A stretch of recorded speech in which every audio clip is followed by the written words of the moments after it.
안녕하세요. CS 테크놀로지 대표 이영신입니다. 오늘 디지털 헬스케어 기반 경북형 뇌졸중 환자 전주기 관리 체계라는 제목으로 그 서울의대 예방의학교실 이중혁 교수님께서 발표하실 텐데요.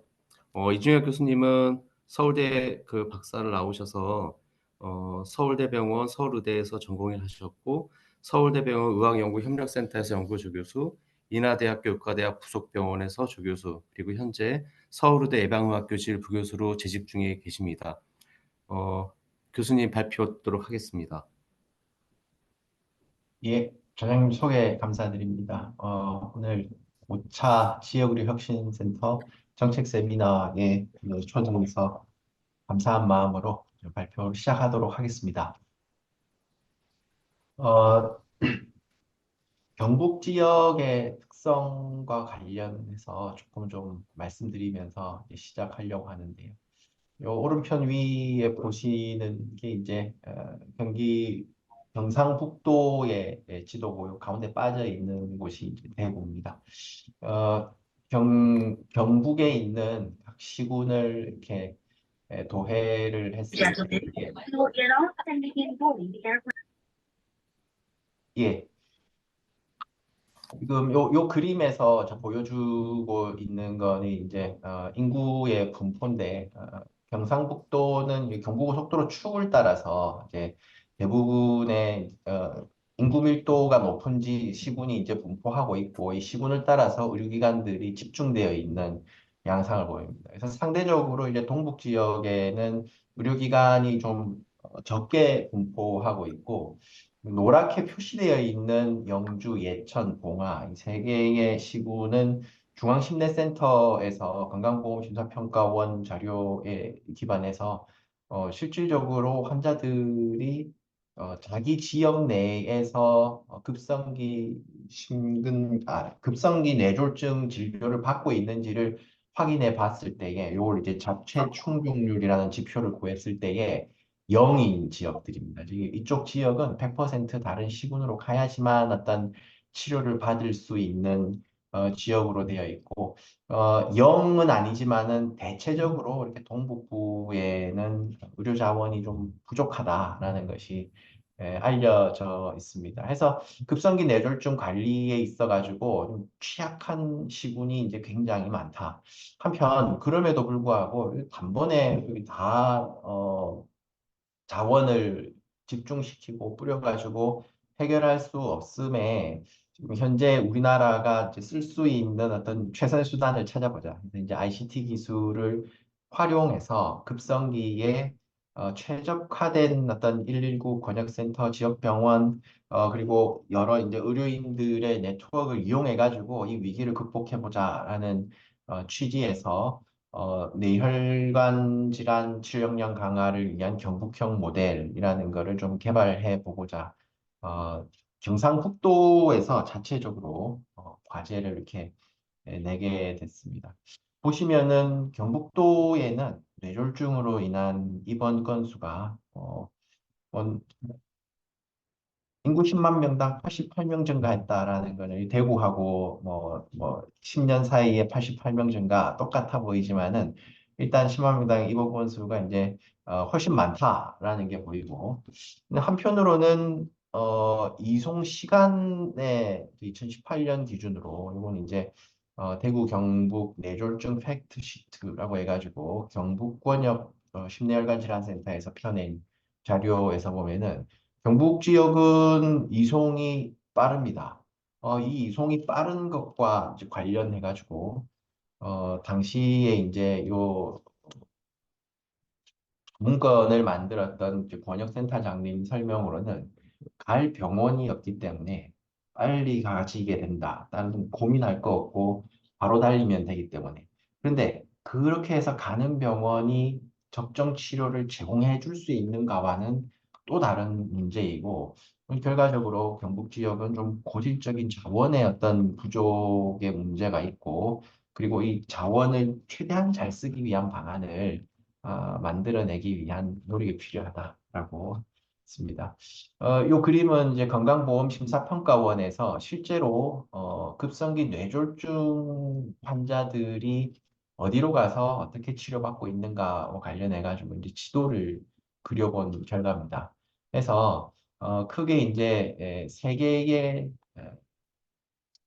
뇌졸중 치료 권역이 만들어졌는데 하나는 이제 경북권역센터인 안동병원 중심으로 하는 안동권이 있고 그리고 그 대구권역센터인 경북대병원 중심으로 하는 이제 대구권이 있고 또 하나의 이 권역이 있습니다. 지금 여기 이제 초록색하고 요 민트색 사이에는 태백산맥이 가로지르고 있어서 여기 보시기에는 이제 울진은 안동이 더 가깝지만은 울진에 환자가 생기면 포항으로 갑니다.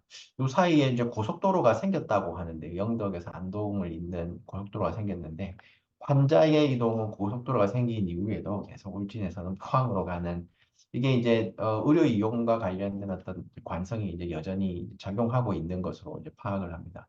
이 세 개의 권역 중에서 이제 포항 권역은 경주부터 울진 사이에 이렇게 동해안 따라가지고 이제 길쭉하게 분포하고 있는데 여전히 이제 이 지역이 10만 명당 발생률로 해가지고 지금 전국에 14개의 권역 심내센터가 있고 이제 대구에 처음 세워졌던 이제 경북권역센터가 그러니까 경북대학교에 처음에 이제 경북권역센터로 해가지고 이 전체를 커버하는 걸로 했는데 이게 현실적이지 않다 해가지고 안동병원이 세워졌고 이 와중에도 지금 요 진료권 분석을 해가지고 나오는 이제 포항권역에서의 발생률, 즉 이쪽에 이제 의료 하권역에 비해 가지고 이쪽에 의료자원 투입이 더 필요한가라고 이제 물었을 때에 10만 명당 발생률로 보나 사망률로 보나 지금 15번째 권역센터 생기는 거를 디지즈 버든에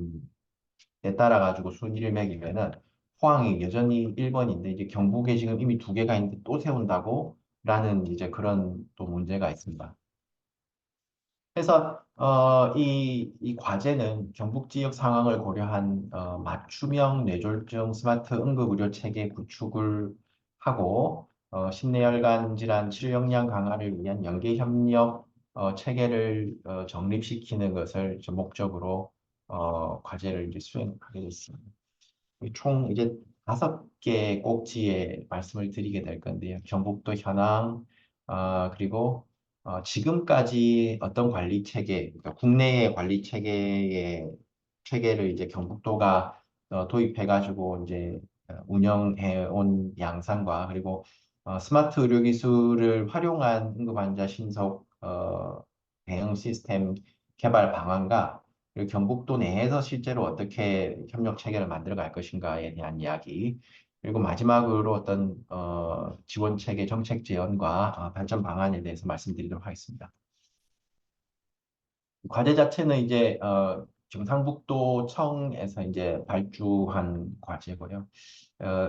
현황 분석 그리고 새로운 기술 개발과 적용 방안 그리고 정책 지원 방안 각각을 이제 강대희 교수님 그리고 지금 좌장을 맡고 계시는 시어스의 이영신 대표님 그리고 정책 지원과 관련해 가지고는 고려대 윤석준 교수님께서 이제 맡아서 진행을 해 주셨고 지역의료 혁신센터, 뇌졸중학회, 원격의료학회, 그리고 포항시의 이 모형에 이제 참여하시는 세 개의 급성기 뇌졸중 진료기관과 소방본부, 소방서, 그리고 경상북도 공공보건의료 지원단이 이제 힘을 합쳐가지고 진행을 했습니다. 경상북도 뇌혈관 질환 현황과 관련해가지고 이 도는 어떤 인구 사회적 특성이 있는가? 노령화 지수가 이제 전국 평균 2.6에 비해 가지고 높고 1인 가구 비율이 이 35.9%인 전국 평균에 비해서 높습니다. 그러면서 소득은 상대적으로 더 적고 병원 개수에 있어서는 경상권이나 전라권에 비해 가지고는 적지만은 수도권에 비해 가지고는 병원 개수는 많은 걸로 되어 있는데 필수과는 지금 10만 명당 의원 수가 더 적은 걸로 되어 있고 미충족 의료도 더 높은 것으로 파악이 됐습니다. 그리하여 뇌혈관 질환 사망은 경상북도가 전국 평균보다 좀 높은 10만 명당 22명으로 파악되고 있고, 경상북도 내에서도 고령, 상주, 영덕, 영주, 영천, 의성, 청송 뭐 이런 지역은 어, 전국 평균에 비해서 뇌혈관 질환 표준 사망률로 봤을 때 더 높은 것이 확인이 됩니다. 한편 급성기 뇌졸중 치료가 가능한 의료기관의 분포와 그들의 어떤 급성기 뇌졸중 적절성 평가 결과를 같이 한번 살펴보면은 여기 안동병원하고 S포항병원 두 군데만 스트록 유닛을 운영하면서 뇌졸중학회 인증을 받았습니다. 그리고 스트록 유닛을 운영하는 병원 총 네곳으로 지금 말씀드린 이제 학회 인증 병원 두 군데하고 그리고 세명기독병원, 동국대 경주병원 이렇게 이제 네 개만 스트로크 유닛을 가지고 나머지 병원들은 급성기 환자를 보고 있습니다만은 이제 스트로크 유닛을 운영하고 있지는 못한 것으로 현재 이제 파악을 하고 있습니다. 그래서 급성기 스트로크 진료할 수 있는 병원이 이제 치료 실적이 있는 병원 이렇게 이제 분포하고 있으니까 동부권은 뭔가 좀 자원이 많이 부족하구나라는 것을 알 수 있습니다.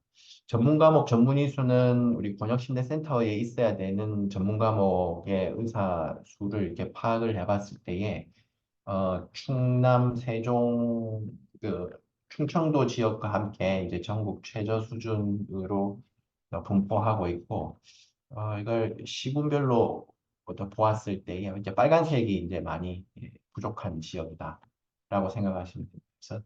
그래서 동부권 쪽에 이제 붉은색이 좀 많이 이제 보이실 거고 뭐 시군별로 봤을 때는 여기 빨간색으로 되어 있는 고령, 군위, 봉화, 영덕, 영양, 울릉, 의성, 청송 이런 데는 이제 카디올로지스트 이외에 이제 나머지 뇌졸중 쪽 관련된 과들은 전문가들은 다 지금 빠져 있다. 뭐 이렇게 이제 파악이 되고 있습니다.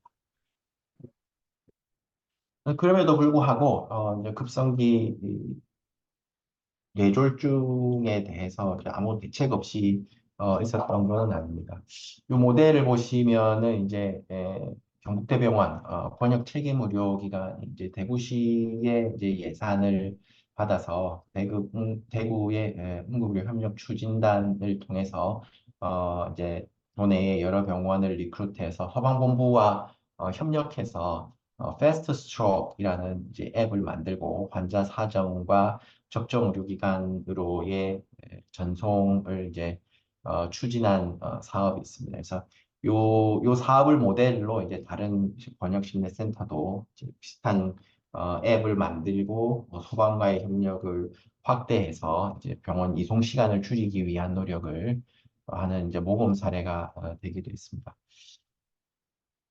이전에 이제 어떤 제도의 변천이나 발전 과정을 이렇게 다 짚어가기엔 좀 시간이 좀 부족해서 최근 것들 중심으로 최근에 이제 제도 정책 중심으로 좀 심내 관련해가지고 이제 경북도도 적용되고 있는 제도들에 대해서 말씀드리자면은 작년 3월에 이제 필수의료 지원 대책 속에 지역 완결형 필수의료 제공에서 응급심내혈관 질환 전문 치료 역량 강화가 이제 담겨져 있습니다. 번역센터를 치료 중심으로 이제 개편하고 실제 치료 역량 기준으로 재평가하며 진료권 설정 앱에 맞춰서 재지정하는 것을 이제 천명을 했고 실제로 이제 상반기 중에 평가 준비를 해서 8월, 9월 사이에 이제 우리 복지부 내에서 이제 재평가를 시행을 했고, 그래서 결과적으로 이제 14개 번역센터가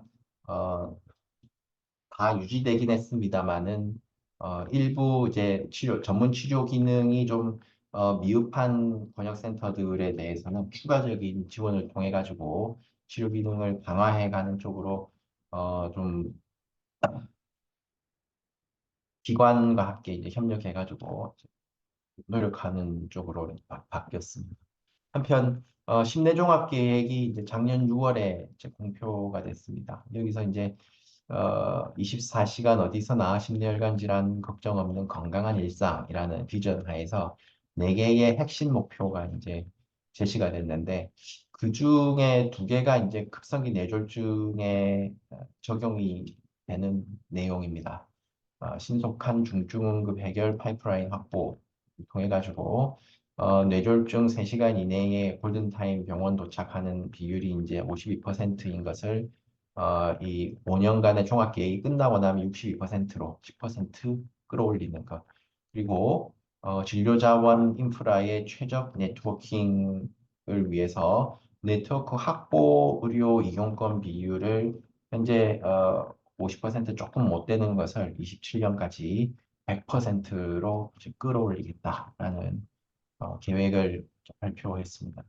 이에 대한 실행으로 심뇌혈관 질환 인적 네트워크를 2023년 11월에 이제 모집을 했고 12월에 심사해가지고 현재 이제 지정이 돼서 어, 이제 시작을 하고 있습니다. 여기 보시면은 크게 두 가지의 네트워크 사업이 있는데 권역 심내센터 기반 네트워크 시험 사업이 있고 그리고 인적 네트워크 시범 사업이 있습니다. 권역센터 기반 네트워크 사업은 아까 보셨던 이제 경북대병원 모델과 같이 권역센터가 중심이 돼서 여러 참여기관과 함께 직통 라인을 구축해서 환자 상태를 파악해서 이 119의 이송 경로 설정 및 이송을 이제 지정을 해서 신속한 치료가 이루어질 수 있도록 하는 것이고 경북 지역에서는 이제 안동병원이 이제 선정되지 못했고 경북대학교 병원이 아래 이제 6개 병원과 함께 권역센터 중심 네트워크 사업을 하고 있고 인적 네트워크 사업은 이게 전문 치료진 간의 이제 네트워크입니다. 저 이제 응급의료, 응급실까지 빨리 간다고 해서 항상 다 해결될 수 있는 게 아니죠. 배우 진료가 이제 스트로크를 진료하실 수 있는 의료진과 그 팀이 이제 준비가 되어 있는 병원으로 가야 되기 때문에 각 지역별로 인적 네트워크를 구성하고 인적 네트워크 책임자를 중심으로 해서 이제 응급의학 그리고 이 뇌졸중 관련되어 있는 의료진으로 이루어진 팀이 있는 기관으로 119가 이송하도록 이렇게 이제 프로그램을 만들었습니다. 이게 이제 뇌졸중 환자의 응급실 뺑뺑이를 막기 위한 어떤 정책이고 앞서 보셨던 2차 심내 종합계획에서의 목표를 달성하기 위한 어떤 구체적인 사업이라고 보시면 되겠습니다.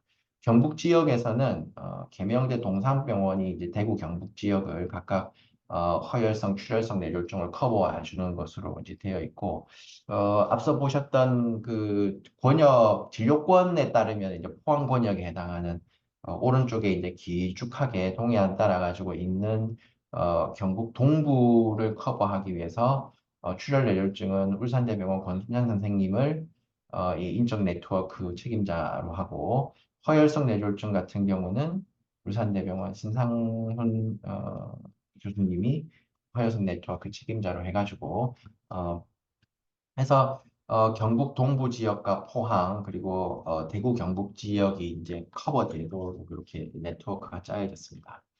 그래서 요 결과가 이제 2월 달에 이제 공표가 됐는데요. 요 공표 결과로 이제 굉장히 긴 기관명과 그리고 이게 네트워크 참여 병원들의 이제 목록이 나오긴 했습니다. 근데 구체적으로 이 목록으로 커버될 수 있는 어떤 지도상의 지역이 어디까지인가라는 게 이제 제시된 적은 지금까지 없습니다. 앞서 보셨던 이 경북 지역의 이제 경상북도의 이제 지도를 생각을 해보시면은 지금 여기 모여 있는 여기 이제 제시되어 있는 이 네트워크 사업으로 경북도 전체가 커버되기는 좀 어려울 거다 뭐 이런 생각이 드실 겁니다. 앞서 보셨던 이제 우리 사업 같은 경우는 이제 2023년 진행되면서 이게 나라에서 진행하는 네트워크 사업하고 조금 좀 겹쳐서 진행되고 있고, 요 내용도 계속 이렇게 민감하게 반영을 하면서 이제 보고서를 작성해간 사업입니다. 디지털 헬스케어 기반해가지고 뇌졸중 응급 환자에 대한 신속 대응 시스템을 만든다는 게 지금 나와 있는 문헌에 기반해서 이게 구성한다면은 요 보시는 그림과 같이 이제 짜여지게 됩니다. 뇌졸중 환자가 이송되고 있는 중에 상태를 사정하고 모니터링해서 이 정보가 지금 이송되고 있는 기관에 전송되어서 기다리고 있던 이 의료진이 바로 이제 시술할 수 있도록 준비할 수 있는 이런 시스템이라고 생각하시면 됩니다. 국외에도 이제 비슷한 영상 기반 원격 혁진 시스템 운영 사례들을 찾아볼 수 있습니다. 미국 인터치 헬스의 버추얼 케어 플랫폼에서는 이송시 구급대원과 전문 치료팀 간의 원격 협력 플랫폼이 만들어져서 로보트 니들 타임을 줄여준 사례가 있고, 레피드 AI사의 프리호스피터 스트로크 서비스도 혈관 조영수 시술까지의 시간이 기존 60분에서 20분으로 단축되는 그런 효과를 보인 바가 있습니다. 싱가포르 응급의료 서비스 디지털 플랫폼인 옴니 시스템 같은 경우는 이제 싱가포르 정부에서 2021년 도입해서 의료진과 구급대원 간의 이제 협력 결과 지금 뭐 상도 받고 혁신가상까지 받은 뭐 이런 시스템입니다.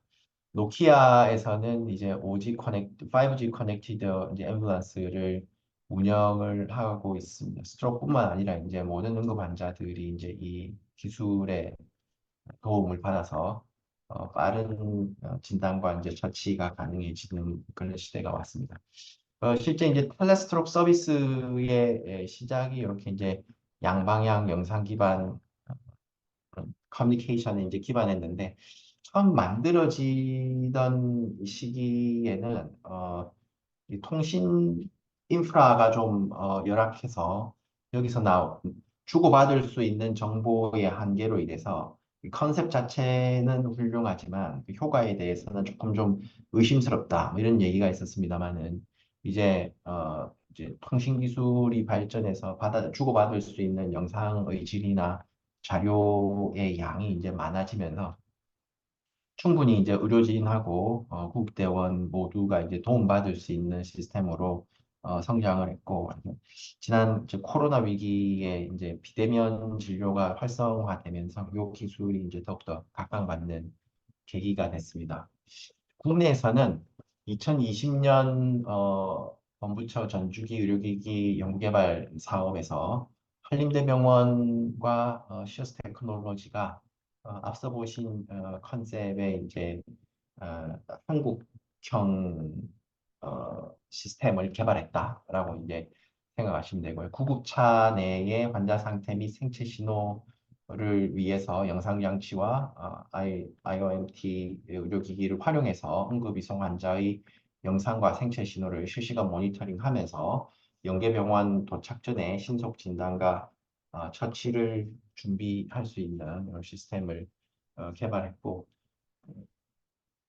시스템 이름이 이제 브레인 세이버입니다. 그래서 기존의 스트로크 환자가 병원에 와서 ER 닥터 만나고, 이건 입원 수속 밟고 ER 닥터를 만나서 스트로크 팀 만나서 이미지하고 인터벤션 가던 경로를 브레인 세이버를 이용하면은 이송 중에 환자 사정에서 도착하면은 기다리고 있는 어, 그 스트로크 팀과 함께 이미징하고 바로 인터벤션 들어갈 수 있는 시스템으로 만들어졌고, 2020년에는 한림대병원, 분당서울대병원, 아주대병원 참여해서 전문 응급 이송 체계 고도화 및 확산 연구에 해서 이제 진행이 됐습니다. 결과적으로 이제 응급 대기 시간, 그리고 검사 대기 시간, 뇌졸중 치료팀이 대기하는 시간, 요게 이제 전부 다 단축되면서 더 빠른 진단과 인터벤션이 가능해졌습니다. 이제 이렇게 당시에 쓰였던 모바일 앱을 이제 경북 실증에 이제 쓸 수 있도록 업데이트하는 작업을 사업 중에 이제 됐습니다. 실행이 됐습니다. 해서 이쪽은 이제 이송을 담당하는 구급대원이 이제 응급환자 신속 진단과 중증도 분류 및 실시간 모니터링 데이터를 전송하고 그리고 지정병원으로 이제 이송 현황을 전송하는 이제 화면을 보여주고요. 구급대원은 이 시스템을 하면 일단 로그인하고 환자 등록하고 진단 결과 가까운 병원 찾아서 이송을 시작해서 지속적으로 의료진이 필요한 정보를 전달하고 양방향 통신을 통해 가지고 필요한 조치를 하면서 이송이 끝나면은 마무리되는 걸로. 그리고 이제 이스케믹 스트로크 환자 같은 경우는 나중에 이제 텔레 스트로크와 관련된 슬라이드 보면은 나오는데 이제 AFib을 디텍트하기 위한 요 간이 심전도 실제로 이제 어, 병원에서 찍는 심전도와 이제 AFib 디텍트 능력이 이제 비등한 것으로 이제 검증이 되어 있는 도구를 이용해 가지고 정보를 전송하게 됩니다. 한편 의료진은 대응 의료진을 구성해 가지고 어, 누가 지금 오고 있는 환자를 맡게 되는가를 확인하고 이송 현황 확인해서 병원에서 이제 준비를 하게 됩니다. 환자 상태와 관련된 정보는 이제 구급대원이 전달해 주는 거를 가지고 올 수 있고, 그리고 어떤 병원, 어떤 환자가 어디로 가고 있는가, 이런 것들도 같이 살펴볼 수 있습니다. 의료진은 환자 이송 알림을 받고 이송 현황을 확인하고 환자 정보를 보고 환자 상태가 어떤지 파악을 하고 필요한 지시를 하고 도착 전에 이제 준비를 해서 바로 이제 진단과 인터벤션 들어갈 수 있는 그런 시스템이고 이 시스템이 이제 필요해진 뭐 여러 사건들이 있습니다. 앞서 말씀드렸던 뭐 응급실 어디로 가야 될지 가도 계속 여기서는 안 돼요 하고 이제 뺑뺑이 도는 그런 사건이나 아니면은 서울 아산병원의 이제 직원인데 마침 그날 이제 바로 중재를 해줄 수 있는 의료진이 없어가지고 안타깝게 이제 사망한 사건들 이런 일들을 겪으면서 어, 그렇다고 해서 이제 그쪽 의료기관이 뭐 무한히 단독으로 많은 뭐 인터벤션 할 수 있는 인력을 갖고 있을 수도 없기 때문에 의료기관 간의 어떤 협력 네트워크가 이제 요런 사건들을 통해서 더 이제 중요해지게 됐습니다. 그래서 기존에는 우리가 이제 계속 이 병원 되는지 건건히 찾아가면서 이제 배우 진료의 어베일러빌리티를 이제 확인을 했다면은 지금은 이제 환자가 발생하고 나면 새로운 시스템 속에서는 환자가 발생하고 나면은 전문 치료 네트워크로 의뢰가 들어가고 특정 병원으로 가기보다는 치료 네트워크로 의뢰가 들어가면은 최종 치료 가능한 병원이 지정이 되고 바로 그리 갈 수 있는 이런 시스템을 디자인했습니다. 해서 병원 전 단계에 지역 내에 뇌졸중 의심 환자가 발생했다 할 것 같으면 이제 브레인 세이버 ED에 기반해 가지고 구급대원이 이제 환자 트리아지를 실시하고 적정 병원을 선정하고 사전 고지하고 그리고 이송하고 그리고 이송받는 병원에 연계병원에서는 전문의가 환자 모니터링하면서 사전 준비를 하고 이제 병원에 도착해서는 신속 대응하는 절차가 이제 병원의 SOP에 따라 가지고 진행될 수 있도록 준비를 했습니다. 한편 병원 간의 이송에 대해서도 협력 병원들 간에 앞서 이제 뭐 그런 일이 없어야 되겠습니다만 찾아간 병원에서 감당하기 어려운 그런 상황에서는 다른 병원으로 또 이송할 수 있는 그런 프로토콜을 만들고 거점 병원에 가게 되면은 그쪽 병원의 이제 CT에 따라 가지고 진료받을 수 있는 이런 일련의 과정들에 대해서 의료진과 응급의료 시스템에 이제 종사하는 구급대원들이 모여가지고 협의를 해서 결정하고 그리고 그 시스템 내에 있는 모든 사람들이 실행할 수 있도록 교육을 받았습니다. 그래서 시범 사업을 위해서 앞서 말씀드렸던 이제 포항 남구와 북구의 구급대원 약 80명이 이제 정해진 시나리오에 따라 가지고 연락하고 모니터링하고 하는 것을 이제 교육을 받았고 그리고 시범 사업에 참여하는 포항성모병원, S포항병원 그리고 포항 세명 기독병원의 20여 명의 의료진이 이 시스템 활용 방법 그리고 각 기관에 맞는 어떤 절차 등이 이제 이 시스템 속에서 구현될 수 있도록 피드백을 주고받으면서 실제 작동할 수 있는 어떤 프로토콜을 만들어서 서로 익혔습니다.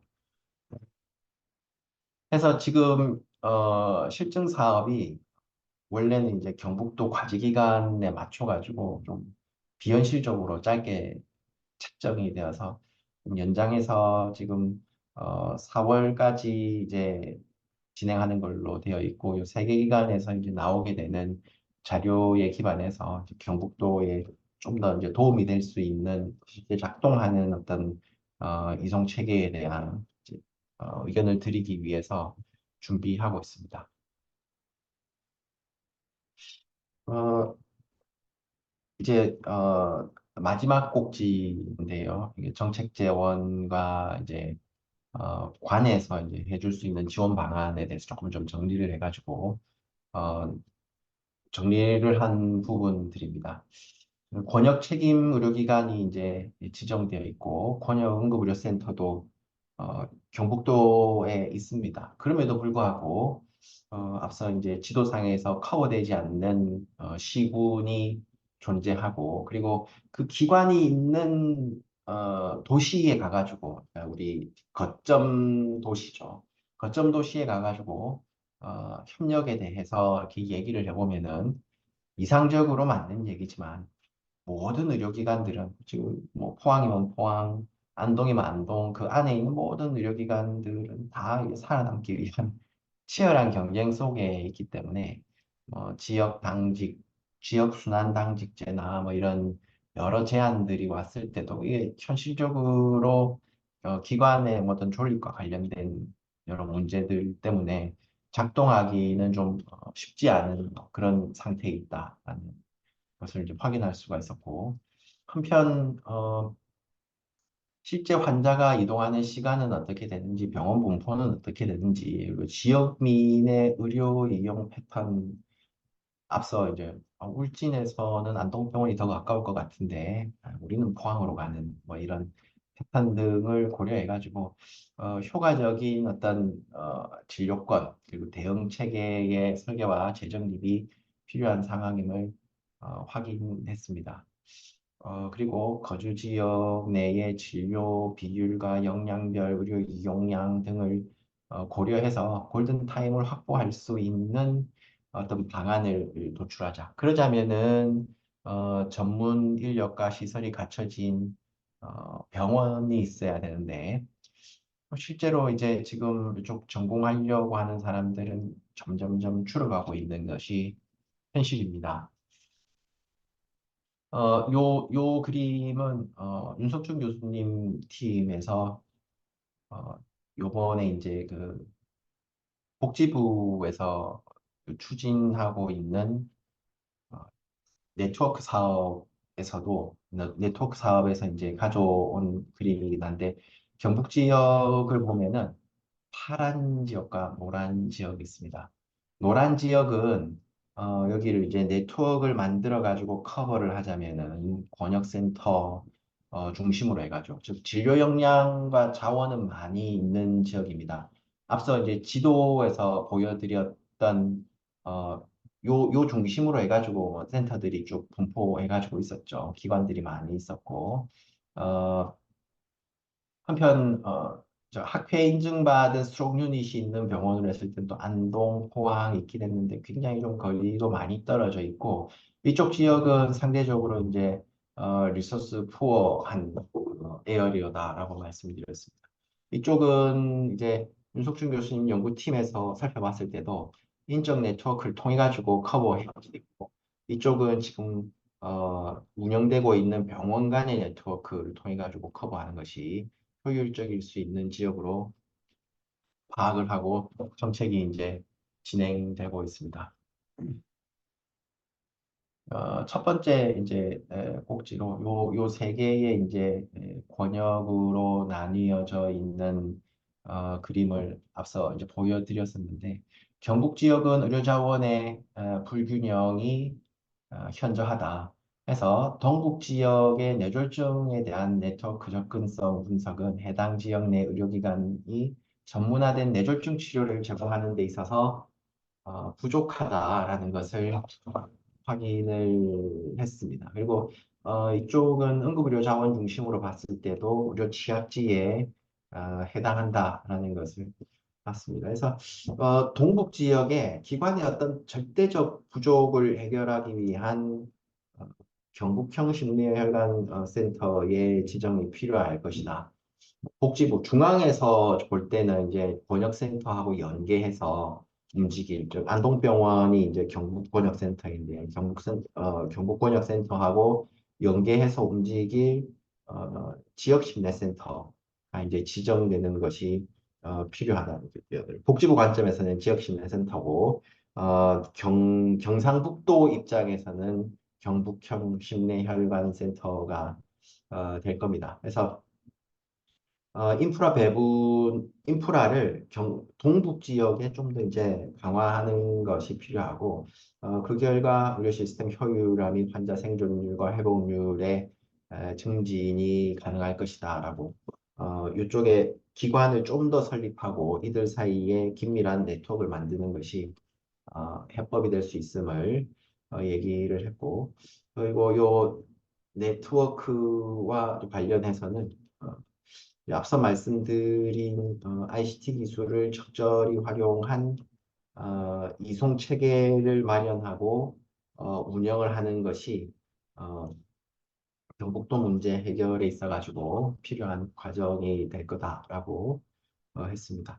그래서 여기서 이제 제안하는 브레인 세이버 시스템은 어찌 보면 이제 복지부에서 이번에 이제 인적 네트워크 사업을 통해 가지고 동북 지역을 커버한다라고 사업을 이제 펼치고 있어서 왠지 이제 저희 연구진에서도 좀뭐 걱정을 많이 했습니다. 근데 실제 이게 단계적으로 2027년까지 이제 커버된다라고 이제 큰 목표는 이제 밝히고 있습니다만은 아직까지 앞서 이제 인적 네트워크하고 권역센터 중심 네트워크가 이제 지정되어 있는 결과를 봤을 때 경북 지역에 좀 커버되고 있지 않는 지역이 이제 굉장히 많을 것이고 그래서 전문 의료기관 그리고 인적 네트워크를 통합한 어떤 경북형 네트워크를 적절히 보상을 제공하면서 운영하면은 되지 않겠는가 뭐 이런 제안을 했고 그러면 그 네트워크에는 어느 정도 수준의 보상을 할 것인가와 관련해서는 복지부에서 이제 펼치고 있는 사업 규모를 좀 고려한 금액으로 경북형 인적 네트워크의 경우 팀당 8천만 원 최소 지원금에 추가 지원금이 있는 것으로 해가지고 세 개 팀 구성 시에 연간 뭐 어느 정도 2억 5천 정도의 어, 예산 재정 투입이 필요할 것이다 하는 제안을 드렸고 경북도에서도 이제 긍정적으로 검토하는 것으로 했습니다. 그리고 인적 네트워크 마련을 위해서 단기적으로는 플랫폼을 구축하고 그리고 경북형 심리혈관센터 및 인적 네트워크 마련을 위한 운영 체계를 갖추고 그리고 시범 프로젝트를 설계해서 중기적으로는 한 1년 정도 인적 네트워크 시범 사업을 진행한 이후에 요 네트워크가 아까 그 지도에서 가운데 이제 대구가 비어 있는 걸 보셨을 겁니다. 근데 실제로 많은 의료 자원이 이제 대구에 있고 요 대구 주변 지역이 이제 행정구역상 경북이라고 해서 이제 대구 지역을 빼놓고 이제 움직일 필요는 없죠. 환자의 어떤 생존과 회복률과 연관해서 최적의 네트워크를 대구 번역과 함께 이제 짜가는 것이 필요할 것이다라는 제안을 했습니다. 여기까지가 이제 경북도 과제로 이제 저희가 진행한 부분인데 처음에 저희가 사업을 계획할 때는 전주기 관리 체계 구축에 대해서 이런 그림을 그렸습니다.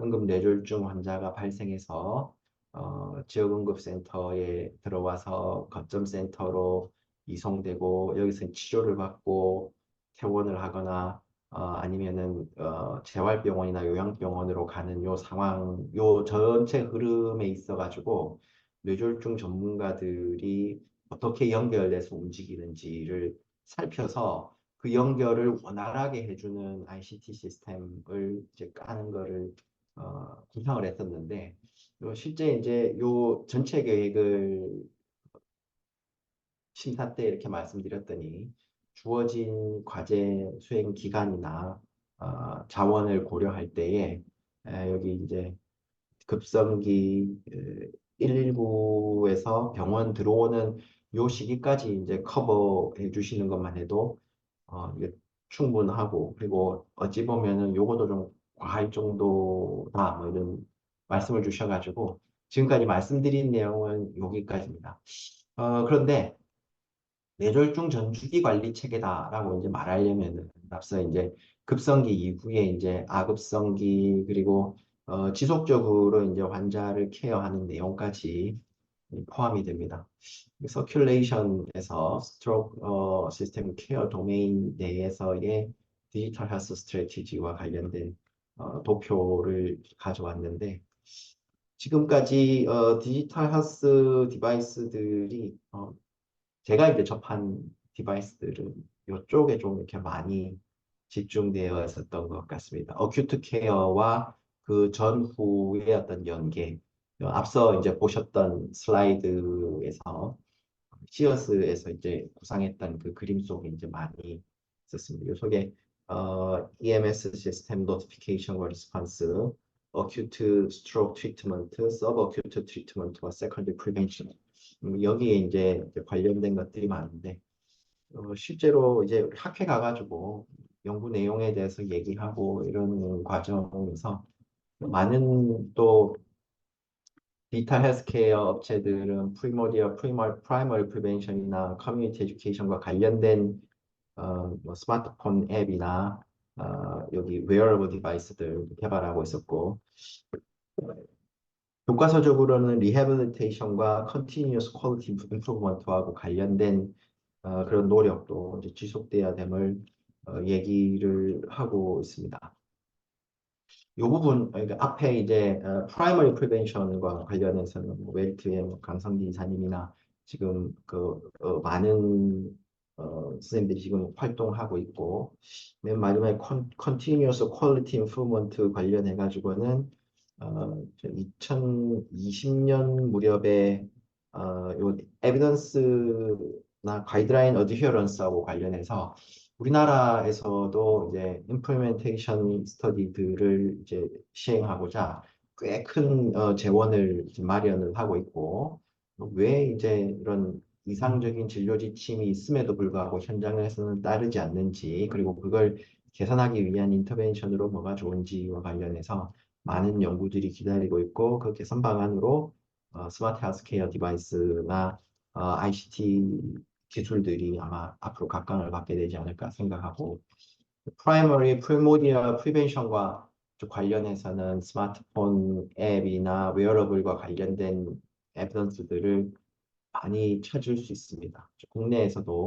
국내에서는 이제 세컨더리 스트로크 이벤트를 막기 위한 노력들과 관련된 연구들이 지금 어, 많이 이제 진행 중에 있는데 번역센터 정도 되면 이제 연구를 할 수 있는 어떤 여건이 되고 환자 컨택도 되고 그리고 주기적인 팔로우업을 통해 가지고 우리 트리트먼트 어디런스를 볼 수도 있기 때문에 이런 종류의 이제 연구들은 많이 진행되고 있고 여기서 나오는 어떤 결과들을 적용하게 되는 날이 이제 앞으로 머지않아 오게 되지 않을까 생각합니다.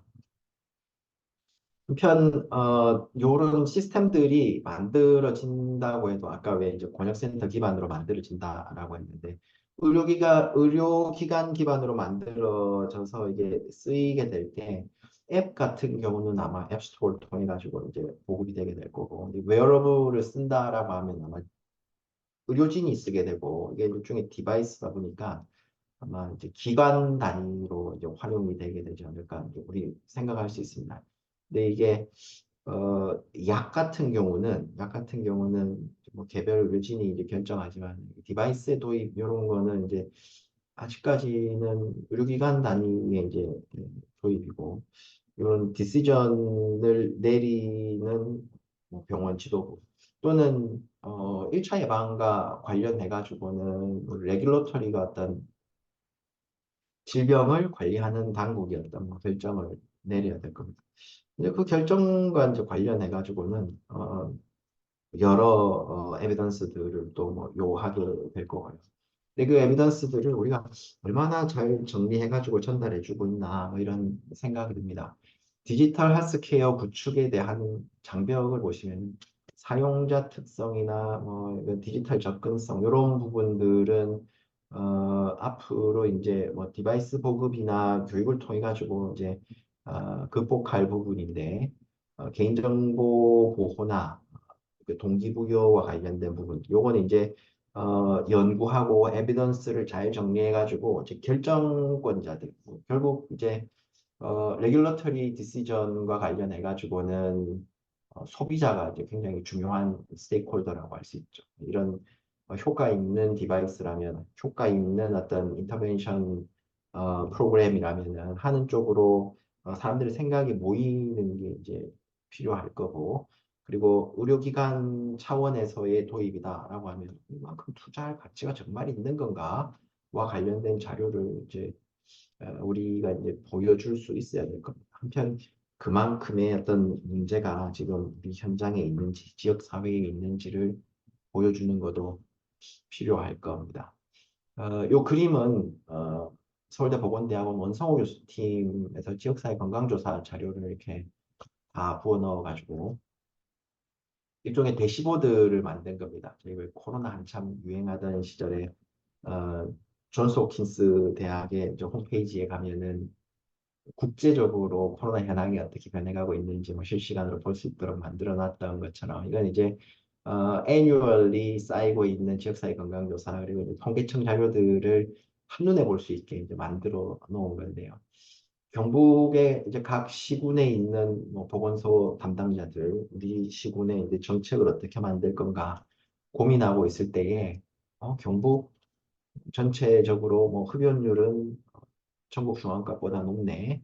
각 시군별로 흡연율은 어떻게 분포하는 뭐 진한 빨간색이 뭐 높은 거라고 그러는데 이 해마다 보면은 들쭉날쭉 바뀌는 거를 아실 겁니다. 그래서 여기 이제 단추를 누르면은 이게 자료 맨 처음부터 해가지고 어떻게 변해가는지 이제 애니메이션으로 보여주는데 이런 뭐 통시적인 결과를 보면은 주구장창 빨간 지역이 있습니다. 그런 데를 이제 영구적 핫스팟, 전국 평균은 항상 높은 곳, 이를테면 포천 같은 곳이 있죠.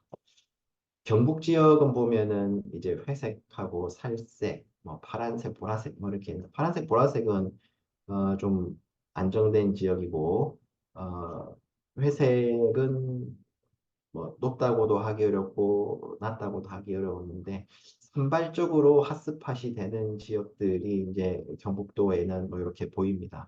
이 지역들 어떻게 할 건가요? 라고 이제 어, 뭐 대책을 요구하는 거는 굉장히 이제 자연스러운 일이 될 거고 즉 우리 지역의료혁신센터도 이런 종류의 어떤 요약 정보를 여러 지역 제공해 줄 수 있으면 좋지 않을까. 식내 관련해서, 뇌졸중 관련해서 한정해서라도 작은 것부터 시작해서 만들어 가면은 산업계, 의료계, 학계, 정부 지자체 모두가 협력해서 이 문제를 이제 같이 풀어갈 수 있는 방안을 고민하고 이 과정에서 자연스럽게 디지털 헬스케어 기술을 활용하는 방안으로 여러 스테이크홀더들이 이제 합의를 볼 수 있지 않을까 이런 생각을 했습니다.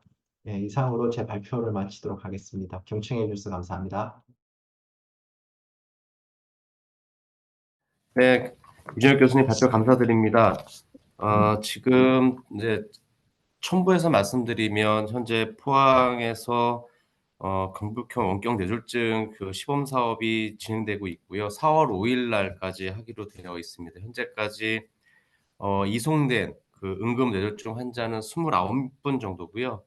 이제 남은 기간 동안 뭐 몇 건이 더 발생할지는 모르겠지만 한 30건 뭐 초반에서 이제 이송 실적은 있을 것 같고요.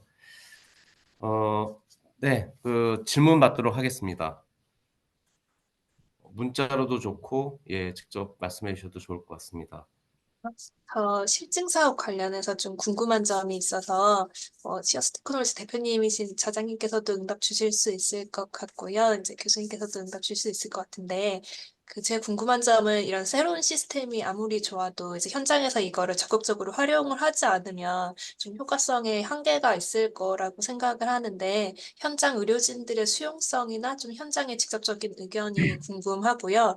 그리고 이제 해외 사례를 보면 환자 영상까지 좀 적극적으로 이송하는 중간에도 활용을 하고 있는 것 같은데, 이런 저희 국내에서 개발하신 브레인세이버 앱에서는 구체적으로 어떤 유형의 영상이나 생체 신호를 실시간으로 모니터링 하시는지, 그리고 이제 이런 환자 이송 중에 의료진이 이런 정보를 좀 적극적으로 활용하고 계시는지가 궁금합니다. 예, 이거는 제가 먼저 말씀드리고 이준혁 교수님 부연 설명 듣도록 하겠습니다.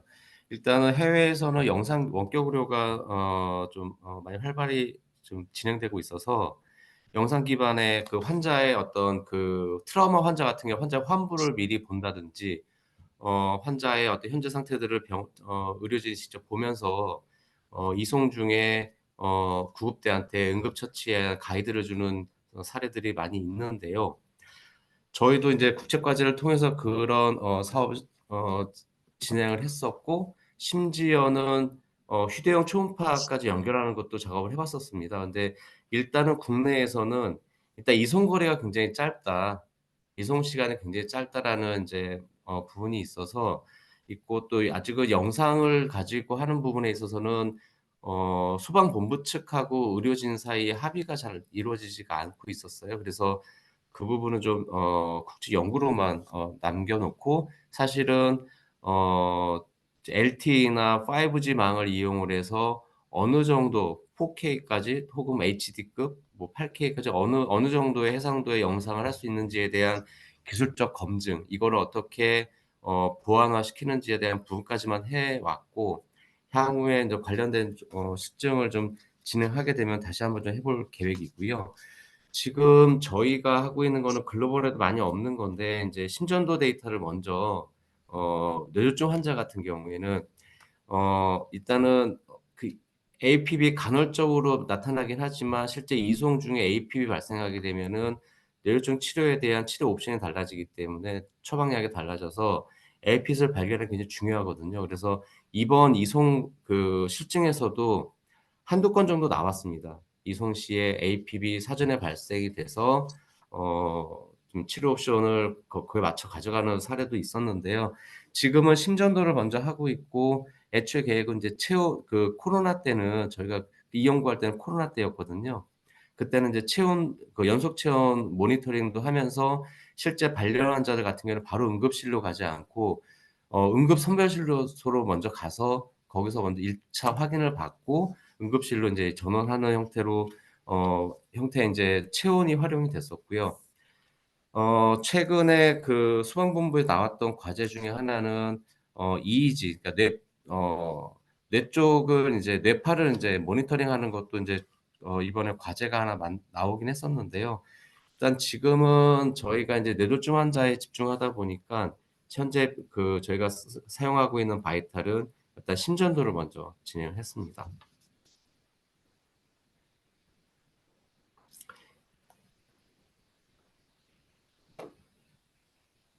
부족한 내용 있으면 또 말씀해 주시면. 네.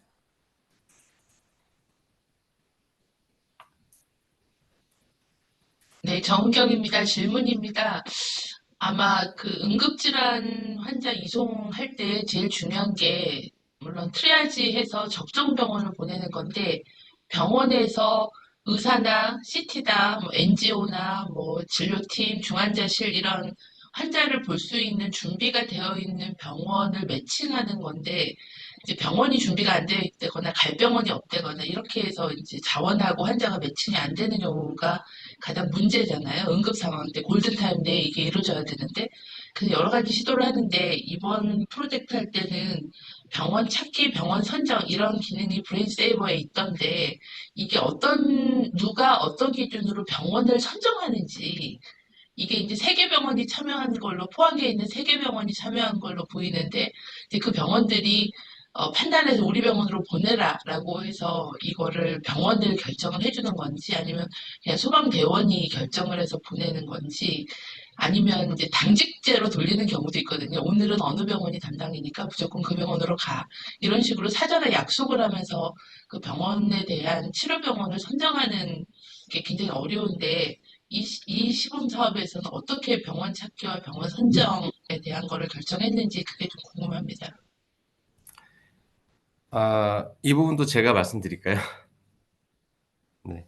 그, 어, 그 청장님 말씀하셨던 것처럼 그런 내용들이 이 시증 사업을 준비하는데 애초에 이제 많은 협의가 있었는데 일단 현실적으로 어, 포항에 있는 세 개 병원하고 포항 북부 남부 소방서가 참여를 하다 보니까 관행적으로 각각의 소방대들이 뇌졸중 의심 환자를 이송하는 병원들이 거의 정해져 있었어요.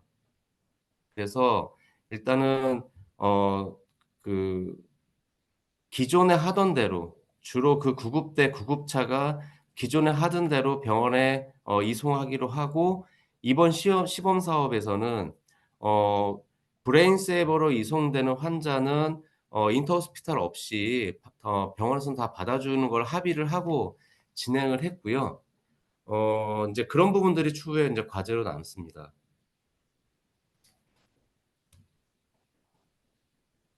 조금 좀 첨언을 드리자면요. 어, 그 앞서 이제 그 이용식 대표님 말씀 주신 것처럼 그 참여 세계병원은 다 이제 자체적으로 이제 급성인 뇌졸중 진료 역량은 이제 충분히 갖추고 있는 병원이어서 어떻게 오건 다 받아줄 수 있는 그런 상황 속에서 이렇게 사업이 이제 진행이 됐는데 이제 실제로는 그 정영 교수님 말씀처럼 이제 트리아지가 이루어지고 프라이머리 스트로크 센터로 갈 건지 터셔리 스트로크 센터로 갈 건지 그걸 좀 정리해주는 어떤 기제가 있어야 됩니다. 그래서 어, 이 스트로크 케어 시스템이 잘 작동한다라 할 것 같으면 이제 슬라이드에서 보시는 것처럼 어, 이 센트럴 디포지터리가 있어가지고 환자 이벨루에이션 하고 오늘 뭐 슬라이드에는 이제 포함 안 돼 있었습니다만 이제 뭐 아주 원격지다 뭐 이럴 것 같으면은 모바일 스트롱 유닛 내에서 이니셜 CT를 찍고 그 정보까지 이제 센트럴에서 판단해가지고 어디로 갈 건지를 결정해주고 뿌려주고 뭐 이런 시스템이 이제 구현되는 것이 이제 바람직한데 지금은 뭐 그런 형태로 진행되지는 못했고요. 여러 이제 현실 여건들도 있고 그리고 요 시스템이 이제 경북도에서도 작동하는가라는 것을 이제 확인하는 어떤 사업의 그 의미가 좀 크기 때문에 그래서 직접적인 어떤 효과 검증과 전면적 도입보다는 이런 그 컨셉의 유용성을 확인하는 그런 단계여서 뭐 이상적인 그림보다는 지금 현재 이제 프랙티스의 결에 맞춰가지고 이제 진행된 면이 있습니다. 추가 말씀드리면은 지금 그 전문가 네트워크랑 인터호스피탈 쪽하고 저희가 이번 포항 시청에서는 프리호스피탈 쪽을 묶여서 하나의 플랫 시스템으로 운영을 하게 되면 지금 전 총장님 말씀하셨던 그런 부분들을 그 시스템 안에서 그 검증해 볼 수 있을 것 같거든요. 근데 이번에 이제 인터호스피탈 관련해서는 지금 제한된 방식으로 카카오 채널을 의무적으로 사용해야 되는 부분들이 있어서 실제 포항에 참여하고 있는 세 개 병원은 이 브레인세이버 모바일 시스템에 인터호스피탈 그 전문가 네트워크 기능까지 같이 포함되면 좋겠다라는 의견들을 계속 주고 계세요. 그리고 저희가 이번에 진행을 해 보니까 이제 데이터들이 저희가 이제 뽑히잖아요. 그래서 뭐 도어 투 도어 타임, 도어 투 니들 타임, 그리고 그 환자가 중증도 분류를 해서 보냈는데 실질적으로 병원에서 어떤 약을 처방하고 어떤 시술을 했는지, 그리고 그 환자들이 스트로잉 유닛까지 입원을 갔는지 아니면 일반 병실로 갔는지 아니면 이제 집으로 다시 돌려보냈는지 전체적인 데이터가 지금 모수는 많지 않지만 데이터는 모여져 있어서 그런 데이터를 기반으로 해서 좀 이 데이터도 좀 많이 확보가 되면은 이런 그 응급 뇌졸중 환자 그 관리 체계에 대한 프로토콜을 수립하는 데 되게 도움이 될 것 같습니다.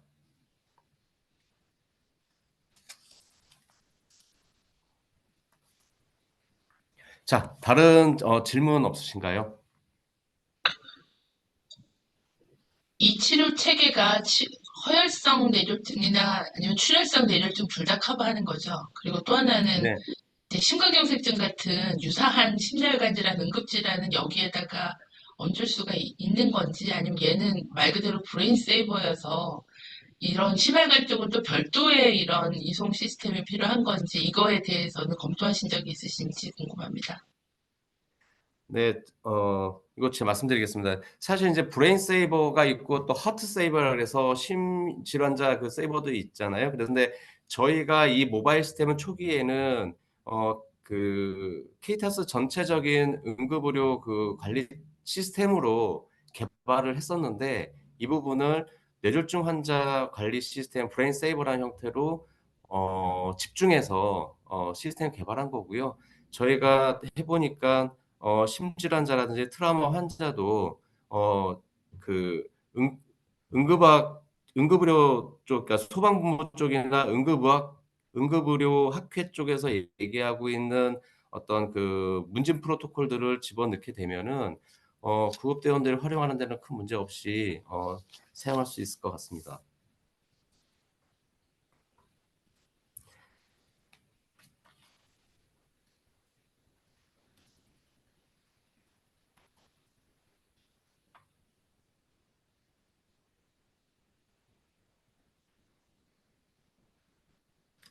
네. 자, 다른 질문 없으신가요? 제 생각에는 어쨌든 저희 센터가 좀 지향하고 있는 혁신적인 기술을 이용한 지역 의료의 문제를 해결한다라는 실증 사례라고 생각을 해서요. 이 사업이 좀 잘 진행되고 잘 평가가 돼서 특히 그 취약 지역에서의 중증 의료를 해결하는 그런 하나의 좋은 그런 그 사업으로 좀 잘 정리가 되고 확장됐으면 좋겠다는 의견 드립니다. 하여튼 그 시간은 지났지만 우리 저 정은경 교수 말씀하신 대로 이 사업의 취지가 기존에 우리 질병청이나 보건복지부에서 하는 그 지역 보건 사업에 대한 어떤 컴플리먼터리 또는 새로운 기술에 대한 도움을 주려고 시도가 된 거고요. 이런 것도 그렇게 많지 않은데 지금 말씀하신 대로 어저께 저희가 남원시 보건소하고 똑같은 미팅을 했는데요. 이미 그 보건소에서도 굉장히 열악한 환경에서 이미 이런 기술을 이용해 갖고 24시간 치매 관리 기술을 아주 프리미티브한 수준이지만 그런 것들에 대한 니즈가 굉장히 많다. 현장에서. 그러니까 이런 뭐 기존에 해왔던 여러 가지 지역 보건 사업에 대한 평가보다는 좀 새로운 틀과 새로운 기술을 도입해가지고 시도해보는 게 굉장히 지금 필요한 시기가 된 거고요. 아마 이게 그런 면에서는 처음으로 그 광역단체에서 시도를 해서 그 용역비를 받아서 한 거거든요. 그래서 지금 우리 정 교수님 말씀하신 대로 이제 이런 것들을 잘 이번에 교훈을 잘 정리를 해서 다른 데도 좀 확대하고 또 국가 단위로 또 좀 익스팬드하고 이런 것들이 필요한 것 같습니다. 기존의 틀은 좀 바꾸지 않으면 일선에 있는 사람들이 힘들기만 하고요. 학상공론으로 끝나버리더라고요. 그래서 지금 이제 이게 갈 길이 좀 먼데 굉장히 중요한 것 같습니다. 오늘 이중엽 교수도 그동안 어려운 환경에서 이거 굉장히 과제 수행하느라고 애를 쓰셨고, 또 우리 이영신 대표, 우리 김진영 수석, 또 시어즈 팀들이 현장에 가갖고 여기 다 현장에 가 있었거든요. 지금 아마 4월 초에 끝나거든요. 아직 온고잉이거든요. 이게 그래서 사실은 요거를 논문 작업도 좀 하면서 앞으로 좀 할 일이 많을 것 같은 생각이 듭니다. 저는 아마 네. 지금 좀 많이 나가셨는데 오늘 참 재밌게 들었어요. 앞으로 이런 것들 조금씩 더 많이 하면 좋겠다는 생각이 좀 듭니다. 김은하 박사님이 이제 마무리를 해야 되겠네요, 저장님. 예. 네. 아까 그 김은하 박사님께서 한 가지 질문을 제가 놓쳤는데요.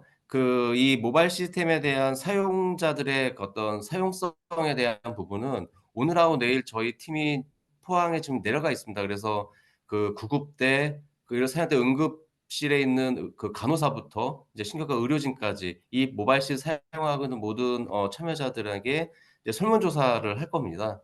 그 사용성에 대해서. 그래서 그 설문조사 결과가 나오면 공유시켜 드리도록 하겠습니다.